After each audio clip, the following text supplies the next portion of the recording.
All right, so let's get into our Fool's Gold for this week. And I'll go ahead and throw it to you first, Justin. Who do you got for us for your Fool's Gold in week 3? Fool's gold is Devin Singletary. I don't want to touch him. I think we see this every year so far since him and Moss have been drafted.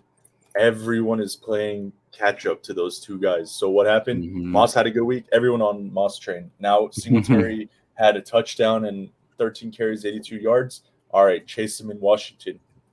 Not only is Washington a good running defense, but I'm not chasing that regardless. So I sit him. I start some of the fringe guys higher than him. Like who's comparable to him right now? Like, is anyone starting him over Javonte? Is anyone starting him over Damian Harris? Like, what is a comparable option that people might be facing? Because either way, I'm sitting him. Yeah, I don't blame that one. I stay away from the Bills until we see one of them prove it for multiple weeks on end. Like I'm talking like a 3-week stretch, and we hear the coach say that's our guy. Then I'm not touching any of them. I mean, I picked up Zach Moss because everybody dropped him last week. I picked him up in a league, but I'm not starting him. I would never even consider starting him unless all my guys were injured and I was completely desperate.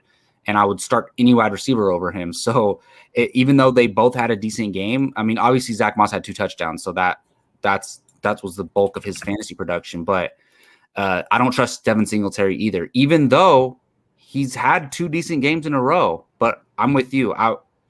If you name the rest of your team, I guarantee you have better starters than him, even in the flex position. So I think that's a good call, Justin.